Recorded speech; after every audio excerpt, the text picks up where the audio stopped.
Good afternoon, my friends. The doctor's in the house. Welcome back to another episode of To Your Health with Dr. G. Happy Wednesday, everyone. You're checking us out here at Intellectual Radio Studios Live, also on Facebook Live. My name is Dr. Mark Gomez, and I'm a board-certified internal medicine physician practicing out of Edward Hospital in Naperville and Bolingbrook, Illinois. So happy Wednesday, everybody. Welcome back to another episode. Today we're going to talk about a theme that just sits home with me. I love talking about fitness because it's really part of your foundation of health. And so we're going to talk about it today, but we're going to talk about it from a different lens. Yes, we're going to talk about exercise and some of the importance of doing healthy behaviors so you don't get chronic medical disease to burden, so you lower your risk for certain diseases such as heart disease, diabetes, stroke, and even certain cancers. But really we're talking about it more through the lens of a couple of my esteemed guests today. We're talking about it basically through a therapy, a training type perspective that again represents a foundation for your collective health success. So the title of today's show is Fresh Approaches to Athletic Training. Love it. Sports, exercise, movement, being blessed to move, being blessed to have that purpose and to succeed in your health, in your life, and with your family. It's something that we don't want to take for granted. We don't ever want to take for granted. I mean, again, your health journey is part of your life journey, and everybody has a story to tell. So again, I'm so excited to welcome everybody back. Those that are new to us, again, we welcome you. Each week I gather a group of my local esteemed experts, and we talk about a health topic. And for those of you that have been watching us before and sticking with our program, we welcome you back, and we're excited to bring you some amazing content today. Again, my name is Dr. Mark Gomez. You can check me out on my website, www.drmarkgomez.com. Also, my handles on Twitter, Instagram, and Facebook are To Your Health, Dr. G. Again, we're broadcasting live here on Intellectual Radio. Just excited to be here. I want to give a shout out to our gold level sponsor today, Good Samaritan Health and Wellness Center. Check them out at www.advocatehealth.com/gsam/fitness. Now again, before we talk about the fresh approaches to training, I want to hit you guys with a disclaimer, of course. Again, this is a show, and I'm a doctor. All right, so here we go. Quick disclaimer. The content of To Your Health with Dr. G is for informational and entertainment purposes only, and that the content is not intended to be a substitute for professional medical advice, diagnosis, and/or treatment. Further details can be found at www.toyourhealthwithdrg.com/disclaimer. So again, welcome back everybody on this Wednesday. We're talking about this theme of fresh approaches to athletic training. And I'm going to introduce my panel in a second, but I want to hit you guys with a couple stats, because again, we all want to move. We all want to have enjoyment and engagement in our lives with our family and our loved ones. And again, as I said a few moments ago, we don't want to take anything for granted. So we're going to talk about the importance of moving, the importance of health, the importance of just staying healthy. And we're going to talk about some of the exercise guidelines put out nationally as well. I'm a statistics kind of guy, I like quoting some statistics. So before I introduce my panel, I want to just hit you guys with a couple stats as we talk about, we're framing this conversation with training, but also fitness and engagement. So here we go. National exercise guidelines. Here we go. Someone should work out moderately for 30 minutes 5 times per week. Now, moderate activity is defined as things like brisk walking, bicycling gently, or even like raking leaves, because here we are in fall, and I know I got some leaves in my yard. I gotta rake those leaves. Put my kids to work. I think a 6-year-old and a 4-year-old can do that. Absolutely. So a moderate exercise, again, 30 minutes 5 times per week, and that's moderate intensity. You can also do vigorous exercise, which is defined as things like running, strenuous cycling, or any other activity that significantly increases your heart rate and sweating.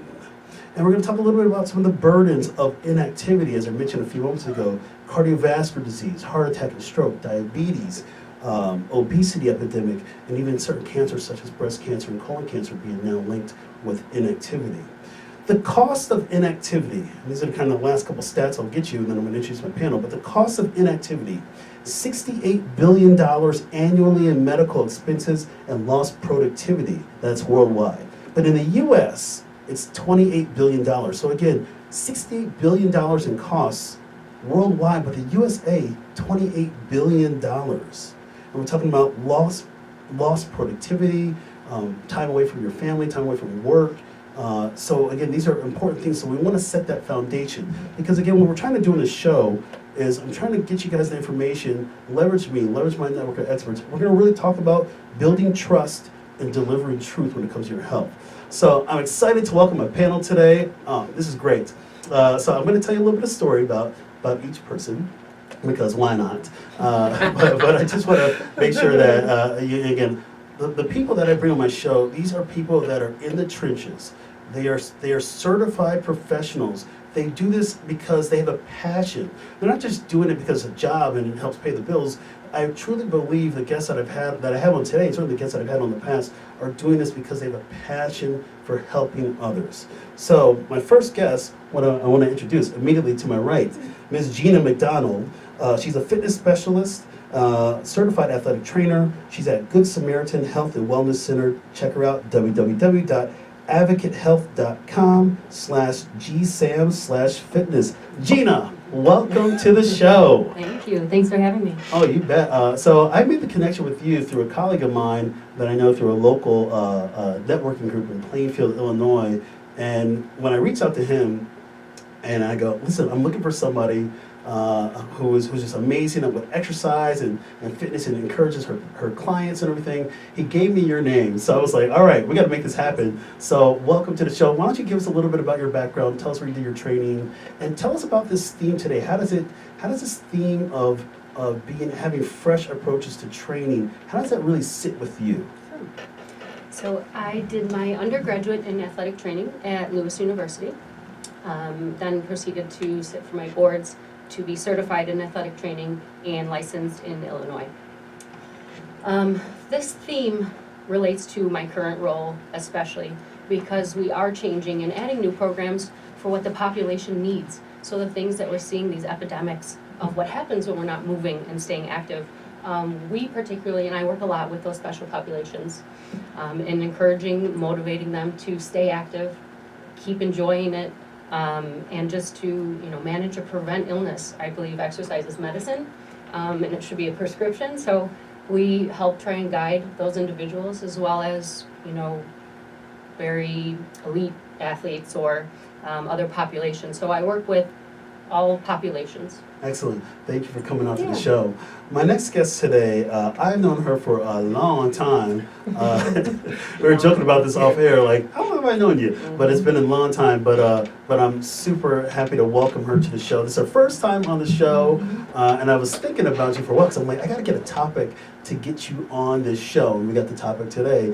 But we've gone back a long time. We've even done some volunteer work together in the community and just trying to create awareness and engagement, and even trying to work with the next generation of healthcare leaders. So when we become old farts, people can take care of us. So we got to inspire the next generation. So I'm counting on the young people out there that are watching the show. When we all get old here on the panel, we're counting on you guys to have learned something and also to take care of us. So I want to welcome to the show, first time here, Ms. Tiffany Crutcher, Clinic Director, ATI Physical Therapy. Check her out, www.atipt.com.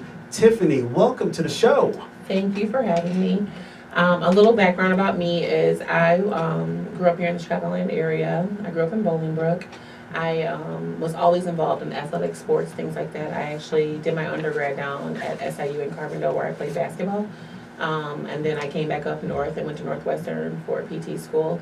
I think I initially fell in love with the idea of athletic training and physical therapy with me playing sports in college, kind of watching my teammates, some other athletes get injured, but watching them go through that whole recovery process, being able to have the tools to watch them, go from, will I be able to play again to they actually, a lot of them excelled even beyond what they had before. So whether it was through exercise, just kind of the whole mental game of things, and just being able to come back and actually be in a better position, and better athletes even beyond that. So.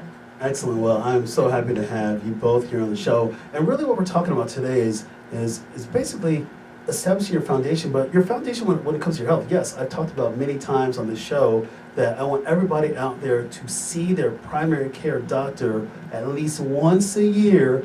Get your physical. And getting your physical, just a friendly reminder, does mean you need to get your labs done too. I have some patients that come in and They might not do labs. They might see me, but I can't judge what your blood looks like. Got to get those labs. So establishing a relationship with your primary care doctor is one of the most important things you can do. But then now we're talking about having an integrative wellness model. So again, leveraging people and other resources and other professionals that can take care of you and help you get to your health goals. So when we have our athletic trainers out there and our physical therapists, shout out to everybody, we want to make sure that they're part of your team. And they can be part of your team very easily. All you do is just ask. And so we're going to talk about some of that stuff. We're going to talk about some of the barriers out there, because I do truly feel that you guys are an underutilized resource, but such an important resource when it comes to preventing health and other kind of chronic diseases. So I want to ask the first question to Gina. So here we go. Gina, here we go. First question. What is an athletic trainer? So And then also talk about the process of certification. Sure. So an athletic trainer is often confused with a personal trainer. I think we'll hit on that in a moment. But an athletic trainer is recognized as an allied health professional, which means we're recognized as healthcare providers. So athletic trainers do their education and clinical background in prevention of injuries and conditions, diagnosis and treating those conditions with different modalities, as well as emergency care, providing emergency care, and rehabilitation and reconditioning. Athletic trainers work directly under a physician. So in the state of Illinois, we're required to have an Illinois licensure to do so. And then for minimum requirements for athletic training, have to be a bachelor's degree, so 4-year bachelor's degree, and graduate from an athletic training program that's accredited. And there's about 300 something in the country, but graduate from there, then you're eligible to sit for the BOC, or the Board of Certification exam. Interestingly, they're going to be shifting that a little bit and requiring a master's degree for all athletic trainers moving forward. So some of us will be grandfathered in, which is good. Learned a lot on the Fair job. enough. Yeah, it's like, go back to school, Yeah, what? like, wait a I can't second, do I got that right this now? Yeah. So, That's yeah, good. that in the next few years, they're going to stop admitting into a bachelor's program or undergrad program for athletic training, and just have master's degrees for athletic training, and then someone can sit for the board.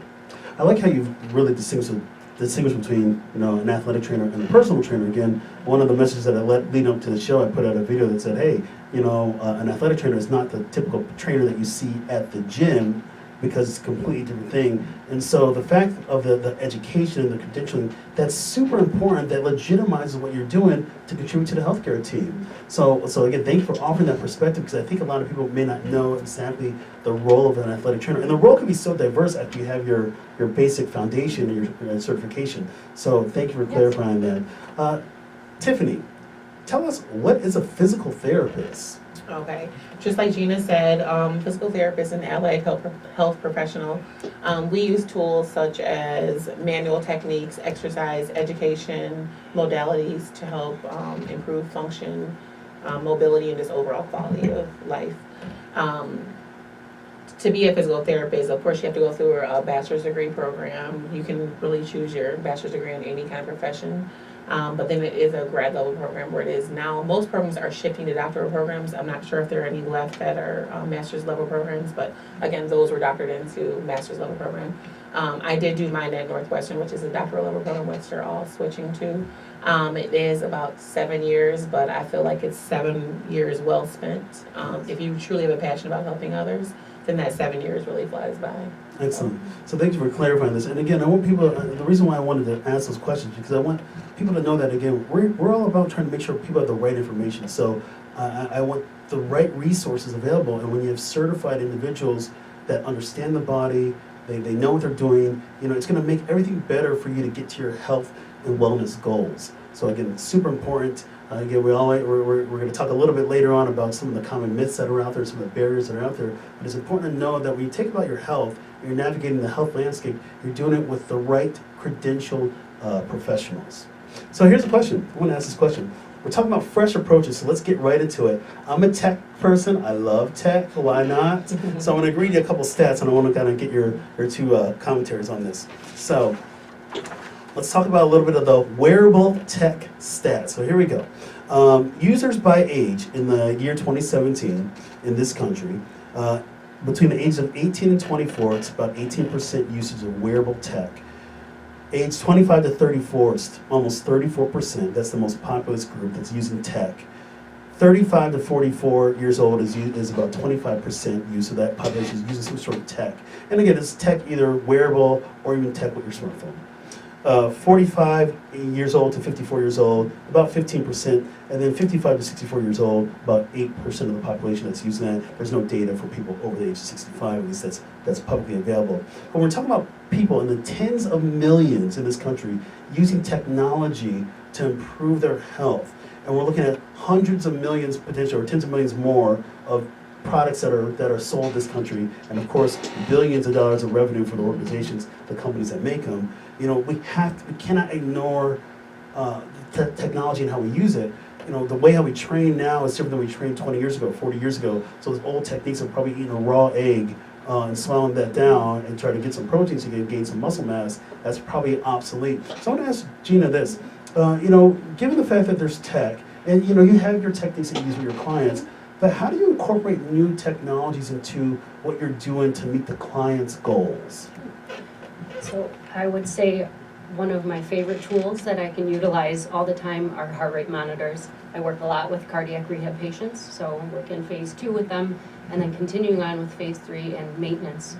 So having that, giving a direct number that, you know, clients or participants can be aware of what's going on inside their body, what they should be shooting for. So we use heart rate monitors tremendously, and those numbers, if you took them just where I work, you'd be surprised that older population, they're pretty with it. All right, so we got the 65 plus Yeah, population's got some gadgets on them. they have their smartwatches All right. and chest straps. So I would say, yeah, heart rate monitors are very utilized where I am, and I appreciate that. Excellent. Tiffany, what's your take on how you use some of the newer things? You know, again, people may have, as a professional, you may approach a certain problem one way, but you've had to adapt, and we're trying to talk about some technology stuff here. How do you kind of use tech in what you're doing to help clients reach their goals? Okay, so a lot of times when clients come to me, they have difficulties with something as, you know, I would say as simple as walking. They're trying to improve their activity talents. We're trying to look into things like that. So a lot of times the smartwatches, even your phone, if you don't have a smartwatch, can kind of help track, even just set a goal as far as we're going to try to get you walking from 1,000 steps to 2,000 steps to up to the you know, the goal is supposed to be 10,000 steps. That's one way, and I can tell if you know, you say you're increasing your activity, but not all the times you are, but that's something we can pull out and be like, okay, well, you saw yesterday you did this, and let's try to get to this point. There's also different apps that kind of help with, if I'm instructing an exercise and things like that. ATI actually just launched an app, and what it does is I give a home exercise program, and actually the app actually will show you videos and pictures of us actually doing a person doing the exercise. So there's no excuse to say, well, I'm not sure, I didn't remember. Sometimes looking at a piece of paper is a little harder, but there's actually a video that actually shows you kind of how to do the exercise appropriately, and we can always circle back, so there's really no excuse. So. Excellent. I think about from a primary care perspective, things that I do, and yes, patients are coming in, they've got sophisticated gadgets, but I can do a kind of a pop quiz on them too. I can see exactly, if I'm listening to their heart, and they're wearing a wearable on their wrist, I can say, hey, let me just tap this real quick. So I look at their Fitbit or their Apple Watch and see how many steps they got. And usually most of the time I say, hey, we got to kick it up a little bit. You know, it's 3 o'clock in the afternoon. And I know you're able body, mind, and soul. You got to walk a little bit more. But you're talking about that any part of the body is fair game, because with the technology you can do a lot of stuff. Whether it's from things that we're looking at from wearables on your wrist, or heart rate monitors, as Gina said, implantable devices that are there, things to help with just like your from a physical therapy standpoint, different gadgets and contraptions that are out there. So it's important to know that, hey, we have to evolve as people, as professionals now. Because again, if you had to say like what you did 20 years ago, you'd say maybe that's kind of obsolete. And probably what we're doing now, in 10 years from now, we're going to say, you guys did that in 2018, what were you guys on? What were you guys doing? What were you guys thinking? Because it has evolved, so you have to keep pace. And so let me ask you guys this, how do you guys kind of keep up with things? I'll ask you this question, Gina. Because technology is advancing and approaches are constantly being refined, how do you personally keep up with things? Because there's a lot of information that you're tasked to do as a professional. How do you just stay current with things? I would say I'm probably more critical of technology in that I try to make sure that I'm weaning out the things that I can trust. We talked about heart rate monitors. Some are more reliable than others, so there are things you kind of have to learn through researching, trying it out. Asking people, what do you use? What helps you? Do you have an app that you use that helps you exercise every day? So really just looking at it as there's many resources out there, but also kind of filtering that a little bit too. Okay. And then what about you from your end, Tiffany? Do you see any kind of different resources that are out there doing some sort of things? Absolutely. Again, just how Gina said, like I try to be as involved with my patients, different things. As I realize as I'm getting older, I'm not noticing as many apps and things that are out there. But I have a very diverse population of clients, so they'll let me know different things, the certain apps they're using, how they're tracking their nutrition, how they're looking at different exercises. We were talking before the show about Dr. Google and I'm always competing with him. But just kind of ways to kind of strategize like fitness or, everyone can diagnose themselves and things like that. Just trying to, again, tease out the right information, but then also just be in the know of what actually is out there. What are people kind of guiding themselves to and such like that. Yeah, and I think from my role as a physician, trying to study some of the things that you guys are doing, I want to just familiarize myself with a lot of things, because a lot of times being on the front lines, people have a lot of questions. And so, I try to connect with you guys, but also I try to just keep my head in the books when I can, find out which information is correct, which information is not correct, and of course going to different kind of conferences or seminars to find out how are we looking at things. Because I think about when we look at health in general, all three of us can be looking at a certain condition, but we look at it through a different lens. But we're also trying to solve a problem, make it better for a patient to get back to the prior level of functioning. So let me ask you this question, Gina. In general, the general public, I want to kind of phrase it this way. A lot of times when we think about training and athletic training, it seems like the general public may think it's more elitist, like it's something that they can't have access to. What do you think about that? I have to say I don't blame the general public, because I think the title in itself, athletic trainer, you would think that this individual or professional works only with athletes. That is not correct.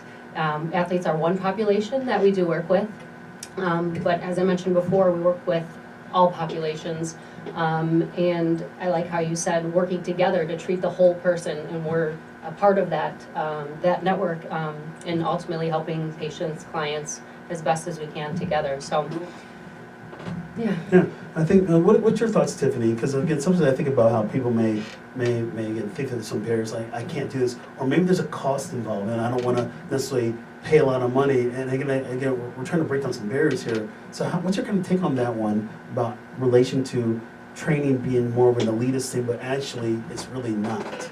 Right.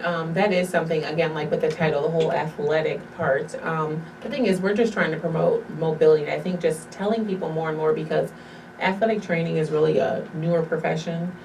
Even fitness is relatively a new profession that people, before we worked a little bit differently, but now we're more sedentary. So actually trying to be more fitness minded. But I think just getting out there, letting people know that even just getting up and moving, things as simple as, when you go to somebody, you don't need to call somebody to come out to the car, or actually go to the car, but just trying to spread information, just saying you can turn anything can be a fitness activity. You don't have to be an athlete. We just all want a better quality of life.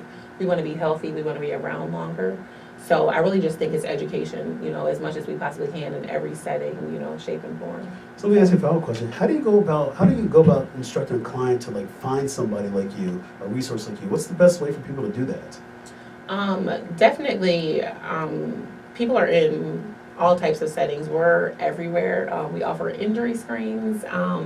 I know I'm always keeping my ear to the sky anytime I hear anybody say they have this ache and pain. A lot of people think they're supposed to live in pain or have aches, and that's not the case. So I know I can be in the grocery store and hear somebody talking about something, and I may interject their conversation. I always carry cards. Just go up into somebody's conversation and be like, hey, I just heard you talking about how you were hobbling down that aisle. You know what? I kind of am. To be honest, I have my son is 9. He's involved in sports, and I think people think they're supposed to be hurting. Or if I see something, I am very big on going up and introducing myself and just saying, if you're not in my area, you can go anywhere for an injury screen.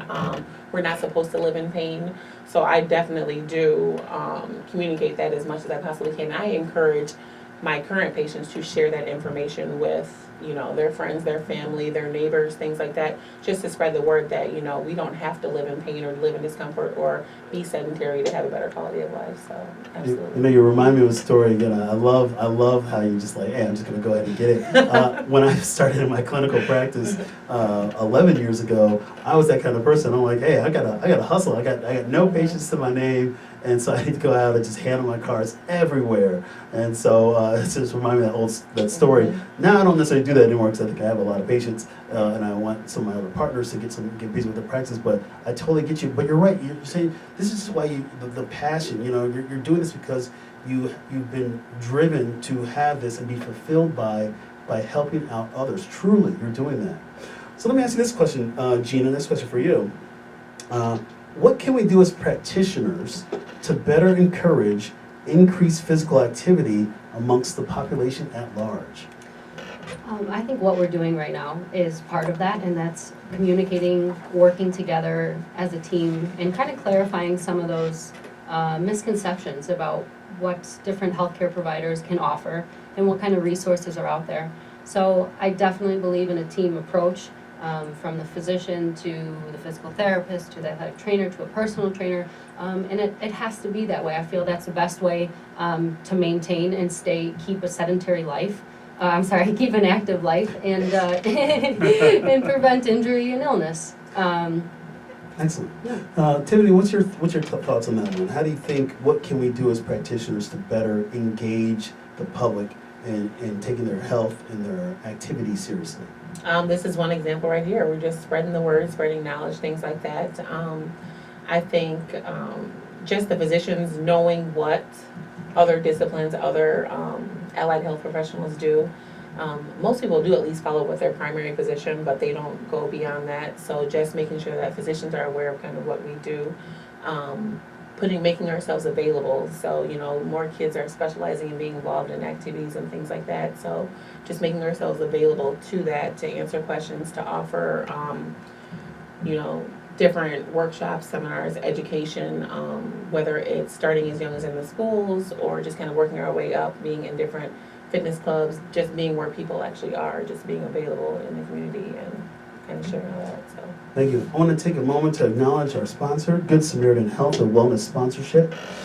Good Samaritan Health and Wellness Center is an award-winning medical fitness center and health club that offers a variety of services to treat the body, mind, and spirit. They provide more than a place to work out through a total wellness experience. A complete array of programs and a professional staff to help you make the most of the fitness experience. The 90,000 square foot facility in Downers Grove comes complete with 3 indoor pools, an indoor track, an extensive fitness floor, and weight room. 4 group exercise studios, including TRX, spin, Pilates, and group studios, and a basketball court. Specialty services and amenities round out the center's offerings and include clinical services such as nutrition counseling and weight management services, spa services such as massage therapy, a full-service hair salon, body wraps, waxing, and manicures, and personal training services including land and water-based group and private swim lessons in Pilates, Allegro's reformer exercises. For more information, check them out at www.advocatehealth.com/gsam/fitness. Again, you're listening to us here. We're here live on Facebook. We're also here live in studio at Intellectual Radios. So we're having this great conversation about, again, fresh approaches to athletic training. And so we talked about just a moment ago about encouraging more people to engage in health. So I want to hit you guys with a couple stats because this is important when we're talking about the challenge at hand. And then I'm going to ask some questions specifically about some fitness stuff. But here we go. This is from the President's Council on Sports, Fitness, and Nutrition. Only 1 in 3 children are physically active every day. You got to think about that. 1 in 3. Less than 5% of adults participate in 30 minutes of physical activity each day, and only 1 in 3 adults receive the recommended amount of physical activity each week. When we talked at the beginning of the show, we're looking at 30 minutes 5 times a week of moderate exercise. So we're saying that only 1 in 3 adults hits that target in this country. Only 35% to 44% of adults 75 years and older are physically active. 28 to 34% of adults aged 65 to 74 are physically active. And states where adults are most likely to hit the guidelines in this country If you live in Vermont, Hawaii, Montana, and Alaska, you're killing it. I love it. I need to go there because you are active. However, if you're living in Delaware, West Virginia, and Alabama, those are the states least likely to hit the guideline goals. And again, we're talking about what does it mean when we're talking about guidelines? We're trying to avoid chronic disease burden. So we're trying to lay down a foundation to move the needle to then therefore affect health change. And I think having this kind of conversation is amazing because we're trying to really get people to say, you know what? Hey, you want to do great things. If you're not going to do it for yourself, do it for your family, do it for your loved ones. But yes, I want you to do it for yourself because again, we value longevity, we value vitality, we value quality of living and healthy lifestyles. And a couple more stats. Nearly 1/3 of high school students play video or computer games for 3 hours or more on an average school day. I was thinking back when I was in high school in the mid-90s. Was I playing my Nintendo at that time that many hours a day? I don't think I was. I think my parents would have told me to stop that and turn that off. But again, this is some of the challenges that we're dealing with. And only 6 states in the country require physical education in every grade. Illinois happens to be one of them. But we're talking about ages K through 12, only 6 states. And so really when we're talking about the impact of this, we're already talking about billions of dollars of costs picked up by companies and governments, of course. But it turns out this, I found this interesting stat, and I'm going to open it up to the panel again. Being physically active is good for your wallet. And some people are like, hey, my wallet? I'm listening. So it turns out that you can have an estimated $2,500 in annual cost savings on expenses related to cardiovascular disease in those individuals who hit the guidelines versus those that don't. That was published by the American Heart Association in 2016.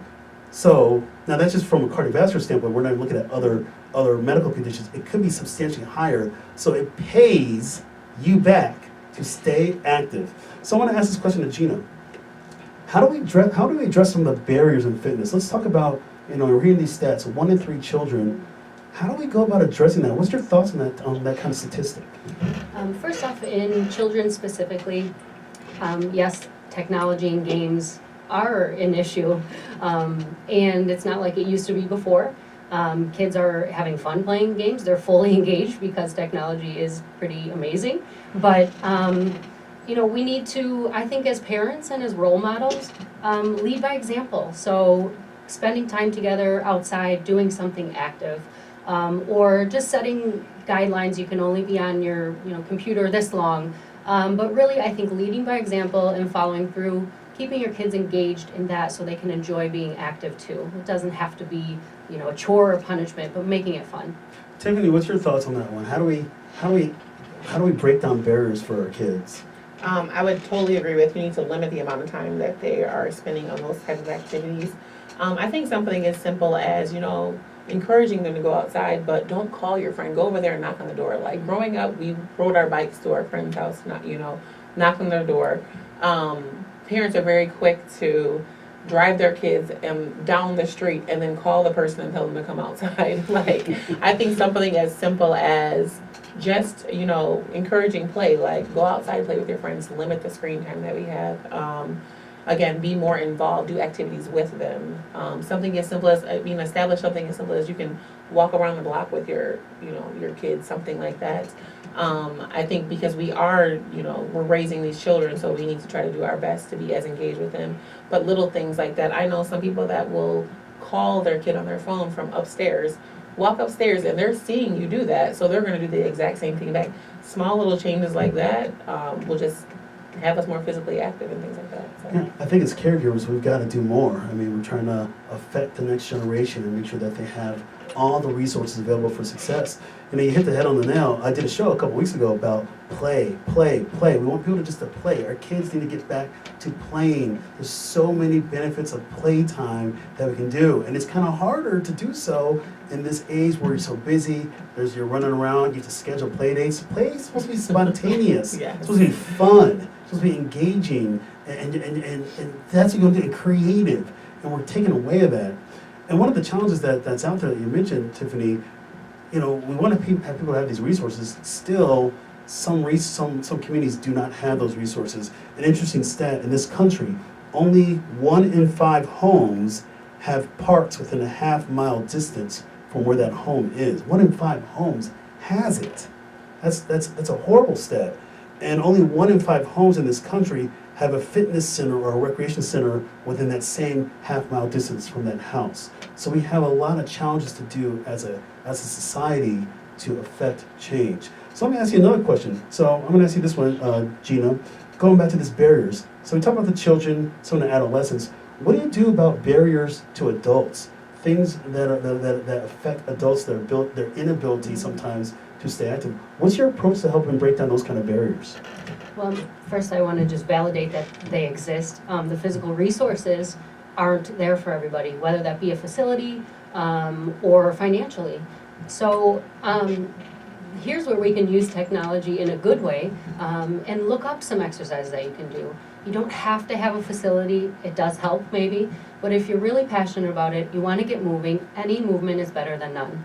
And then looking at facilities, if you had something, you did have to drive to, I encourage people, a lot of these facilities will help out financially because a lot of us are passionate about helping people and making it accessible. So I encourage anyone who's, feeling that way to reach out for help because it is out there. And I think you'll be surprised how we do try to make it, I think as a whole, the industry, most of the industry makes it, wants it to be accessible for everyone. Tiffany, tell me a little bit about what ATI is doing to help reach out to people.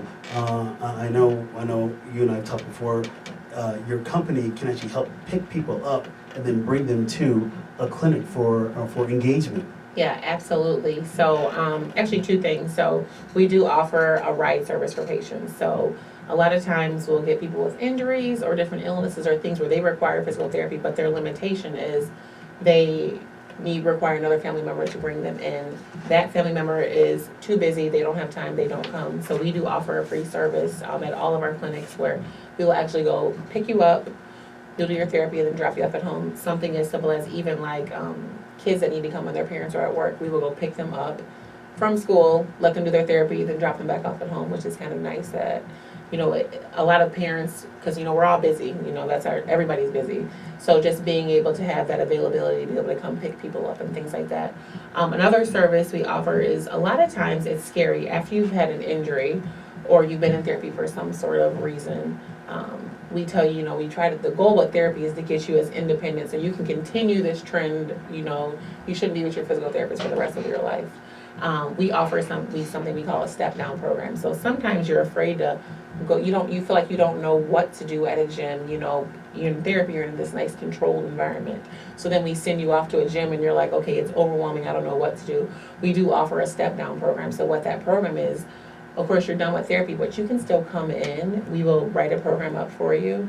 It's a small fee each month, but we don't do the hands-on stuff, but we kind of guide you. You can use our facility, just like a gym where you can come in anytime we're open. You can use the program that we make up for you, or you can kind of do your own thing. The biggest goal is just to kind of continue moving. We have some people that come maybe for a month, and then they feel comfortable enough going to a gym or doing their own thing. We have some people that come and they just feel like kind of that small environment, they can ask us questions, things like that. Some people that go and then come back, but it's just a nice service that we offer to encourage movement. And even if that big gym facility seems too scary, we're available for you. I like how you're really talking about individualizing an approach to somebody. You can be as hands-on as you want to be, or you can even be a little hands-off, but still have the effectiveness of this. And this is how we've had to modify.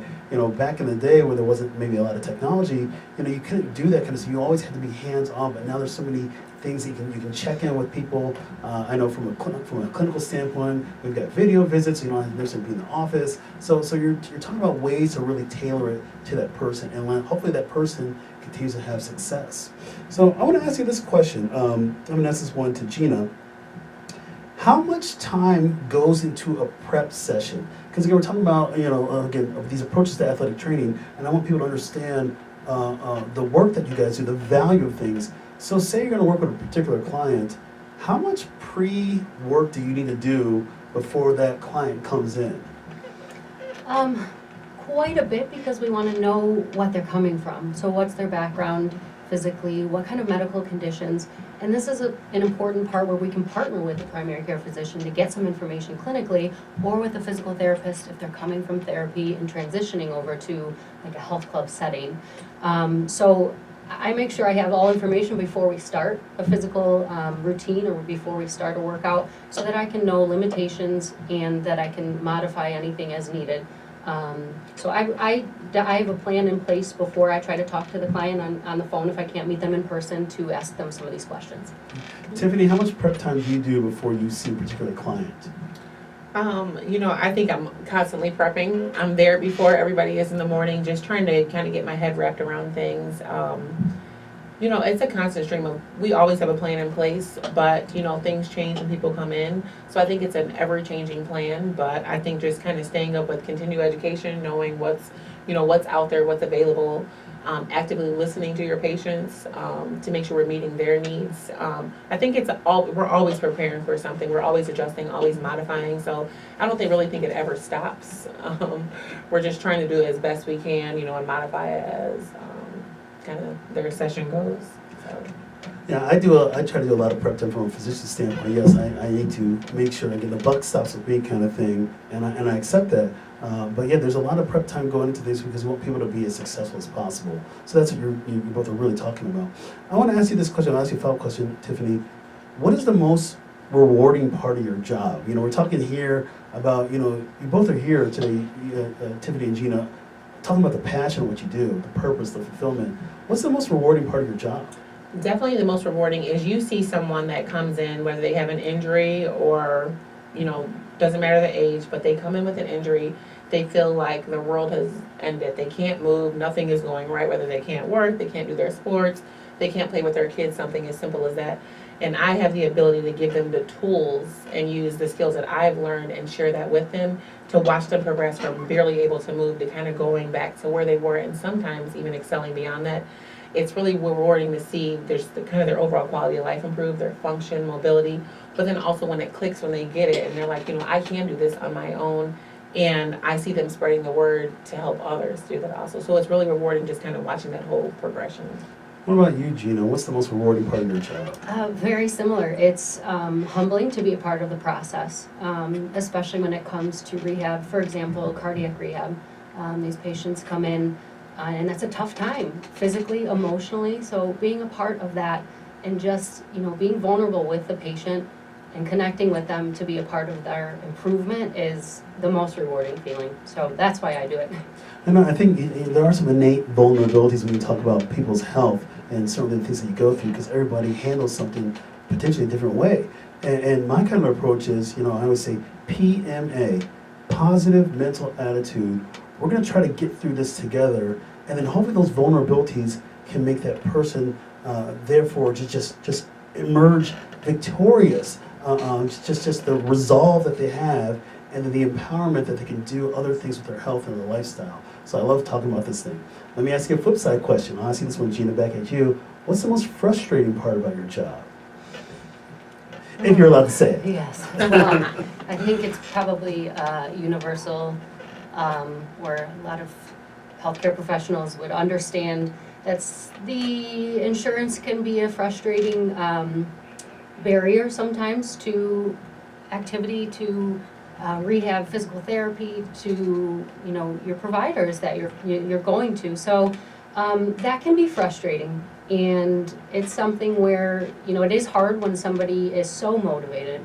They want to continue, they want to make it work, but insurance maybe won't pay for those extra sessions of cardiac rehab, for example. So then on the flip side, though, is that we do have such a range of care in the health center that we can continue those patients on an individual regimen and work with them pretty closely to correlate. We work very closely with all practices and departments in the hospital too. Excellent. Tiffany, what's the most frustrating part of your job? I have two frustrations. One goes right along with insurance. I think a misconception is that, physical therapists, we want to get you back 100, 110%. Physicians want you to get back 100, 110%. Insurance companies aren't really that concerned about that. I think a big misconception is that, if my doctor says I can continue and you want me to continue, the insurance company unfortunately kind of trumps all that. If I feel like I need you to get to this point, your doctor feels like that, then they can shut you down and be like, you have half the amount of time.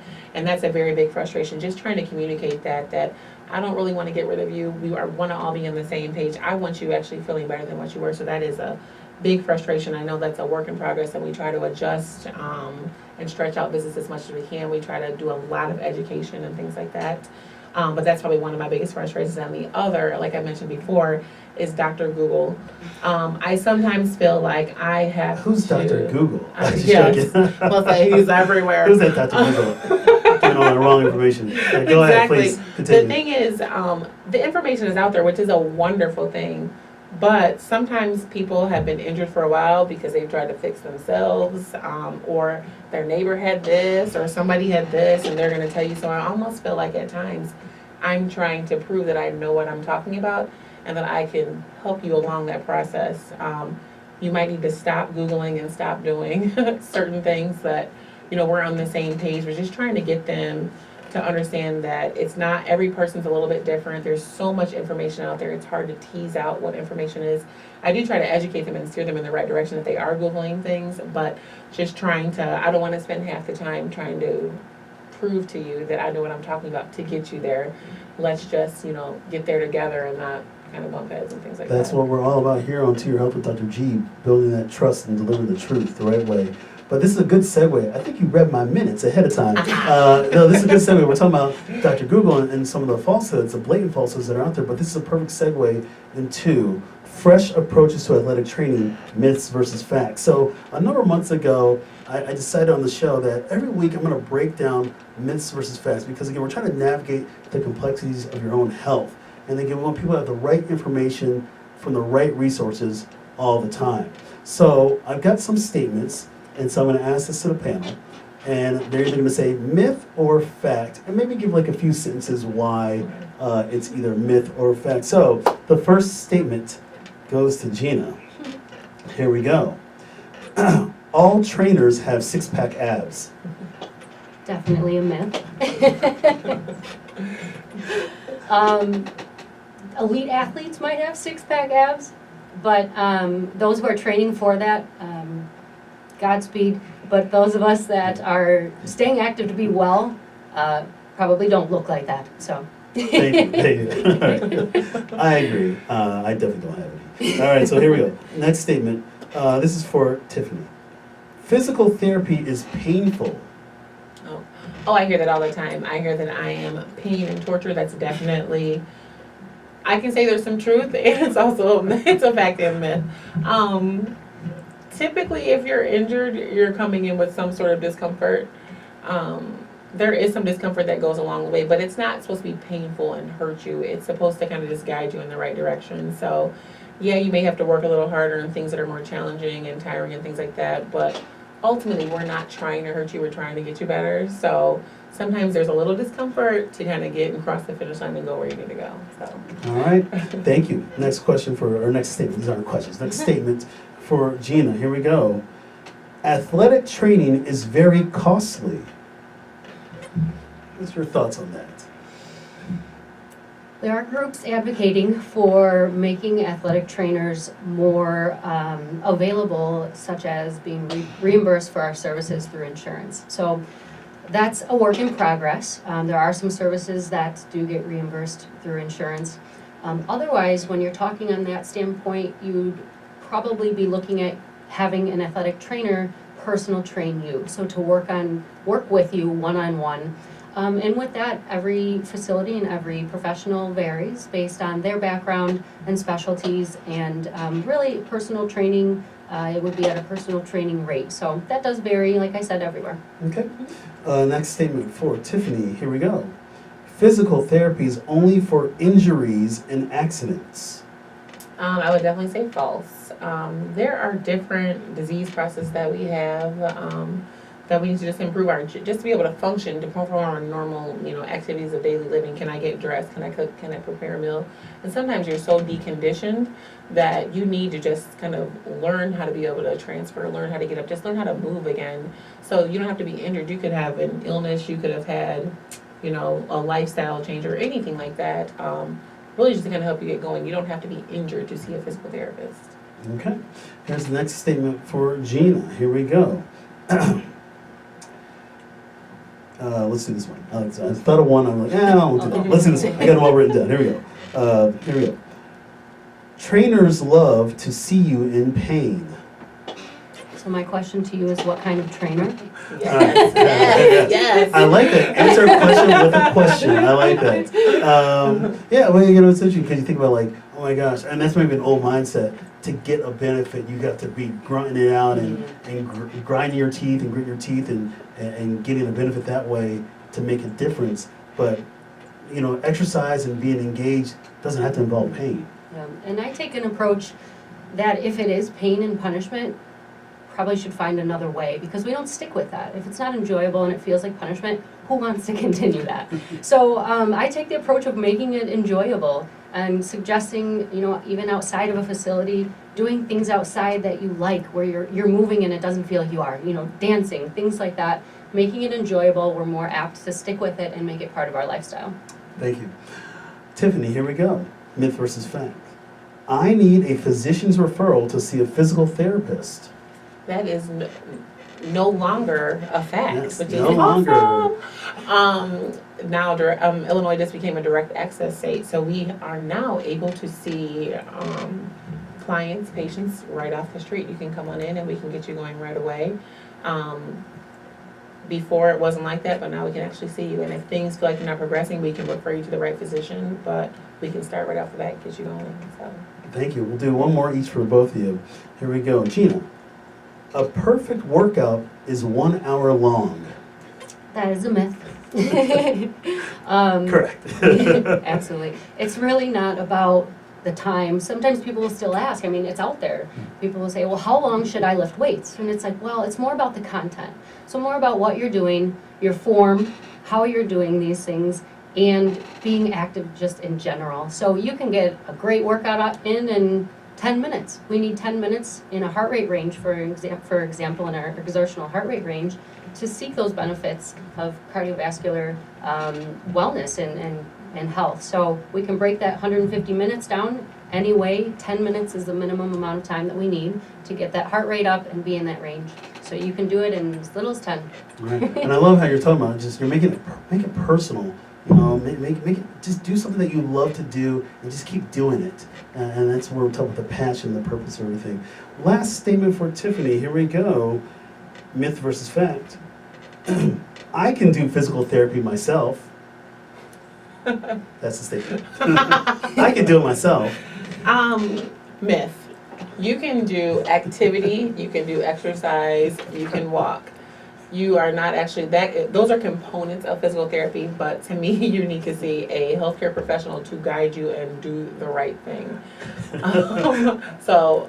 Big myth. Thank you. All right, well, we have about 5 minutes left, so this has been some really engaging discussion, and I'm so glad to have had you both on the show and talking about ways to approach training, but we're also just really giving a broader message of just engagement for everybody that's out there as they continue to try to have success in their life and in their health. So I want to wrap this up. So I'm going to say this for the last couple of minutes. I want you guys to kind of give me kind of just a take-home points. And here's kind of the question, and I just want to Tiffany first. What are 3 key take-home points for clients or patients out there to be successful when it comes to just staying active, exercise, training, whatnot? Or what are just some take-home points that you have for our listeners today? The first point is just get moving. Just get moving, whether it's parking at the end of in the back of the parking lot, taking the stairs, playing with your kids, things like that. Also, listen to your body. So if you do start a program and you feel like something's not quite right, things are not supposed to hurt, listen to your body and do something about it. And then lastly, if something doesn't seem right, we offer free injury screens. You can come and you can touch base with us. We can refer you to the right people. We don't have to live in pain. So we want to be active, we want to move, but we don't have to be in pain. So kind of tie it all together. Thank you. And Gina, 3 take-home points, or a couple take-home points for our listeners out there that are listening to the program today. Yeah, so first, I think it's very important to recognize your resources. We're here just describing what we can do for you. Healthcare providers are out there for for your well-being. So reaching out to your resources, talking to your primary care doctor, and being open and transparent with that individual. Most of us, I believe, will reflect that right back to you. So I think creating that piece of comfort, know that you have support in your journey, and nobody's perfect, so just addressing things is the first step. And then secondly, I would try to not look at exercise as a punishment or as, a chore. It most certainly doesn't have to be. So like you said before, individualized, everybody enjoys different things, seeking out different classes. There are classes, even libraries have free classes. So seek out these resources because they are out there too. Excellent. And my kind of take-home points are the following. Us here as professionals on this panel, we've had our lives change to get into this industry. And it's our really goal to spread that passion. And what we're talking about today is really at the forefront of preventive care. We're experts that have taken the time to study our craft and to teach others, not only just to do something new every day, but we're trying to teach you how to do something better. And when you do that better, you're going to be more fulfilled in your life. You're going to have success to come forever and ever. So again, I want to thank my guests today, Gina McDonald, fitness specialist, Good Samaritan Health and Wellness Center. Check her out at www.advocatehealth.com/gsam/fitness. Also, Tiffany Crutcher, clinic director, ATI Physical Therapy. Check her out at www.atipt.com. I want to thank my gold level sponsor, Good Samaritan Health and Wellness Center, www.advocatehealth.com/gsam/fitness. Next week on the show, we're going to be talking about concussions. What do we know and what can we do about them? Remember, check me out on my website, www.drmarkgomez.com. Catch you guys later. Peace out.